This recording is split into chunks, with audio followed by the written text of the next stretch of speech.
آج کل کے اس دور میں بچوں کا ضد میں آ جانا، بے ادب ہو جانا، بے قابو ہو جانا، کیونکہ اب اس معاشرے کے اندر مرد و خواتین دونوں برابر ہیں کہ ماں باپ کی وہ قدر و منزلت نہیں رہی اب۔ السلام علیکم ناظرین، آج کی ویڈیو سے متعلق میں آپ کو بتاتا چلوں کہ بچے کس کو اچھے نہیں لگتے، لیکن فرما بردار، اوبیڈینٹ اور سکون سے بیٹھنے والے، ماں باپ کا کہنا ماننے والے، خواہ بچوں کی ایج کوئی بھی ہو۔ بچے ہیں، ضد کرتے ہیں، اپنی من مرضی کرتے ہیں، پڑھائی میں دلچسپی نہیں لیتے، غرض کہ وہ سب کچھ جو والدین چاہتے ہیں کہ گھر کے انوائرمنٹ کے مطابق، فیملی کے ماحول کے مطابق وہ بچے آپ کا کہنا مانے، لیکن وہ کسی کہنے سننے میں نہیں ہوتے۔ پھر کہہ رہا ہوں کہ بچوں کی ایج خواہ کوئی بھی ہو، چاہے وہ جوان ہو، درمیانی لڑکپن میں ہو، یا بچے اسکول گوئنگ ہوں یا ماں کی گود میں ہو، تمام بچے جو اپنے پیرنٹس کے، والدین کے بتائے ہوئے کام یا ان کی دی ہوئی گائیڈنس کے مطابق نہیں چلتے، ایسے بچوں کو ہم ضدی بچہ کہہ سکتے ہیں۔ تو ایسے بچوں کے حوالے سے ان کو رائے راست پہ لانا، یا کم از کم والدین جو چاہتے ہیں کہ ہمارے بچے کس طرح ایکٹ کریں، اس کے لیے ایک وظیفہ آج سید محمد علی زنجانی صاحب نے تجویز کیا ہے۔ اس کے کیا معروضات ہیں، اس کے کیا مدارج ہیں، اس کا کیا پروٹوکول ہے، وہ جانیں گے سید محمد علی زنجانی صاحب سے۔ بہت شکریہ بخاری صاحب آپ کا۔ آج کل کے اس دور میں بچوں کا ضد میں آ جانا، نافرمان ہو جانا، بے ادب ہو جانا، بے قابو ہو جانا، بچہ چھوٹا ہو، بچہ بڑا ہو، بچہ ضد کرتا ہے، بچہ تنگ کرتا ہے، بچے آپس میں لڑتے ہیں، یا بچہ تعلیم پہ توجہ نہیں دے رہا، پھر اس کے بعد دوستوں کے ساتھ رہتا ہے، گھر میں نہیں آتا، گھر میں ٹائم نہیں دیتا، اولاد بگڑ گئی ہے۔ لڑکا لڑکی دونوں کی میں بات کروں گا، اولاد کی صرف یہ نہیں کہ خاص آپ یہ ذہن میں رکھیں کہ لڑکوں کی بات ہو رہی ہے، چونکہ اب اس معاشرے کے اندر مرد و خواتین دونوں برابر ہیں۔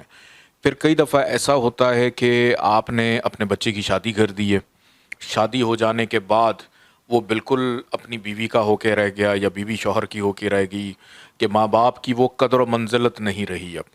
تو آج کی اس ویڈیو کے اندر میں ایک ایسا بڑا مجرب وظیفہ بتانے جا رہا ہوں کہ ہر گھر میں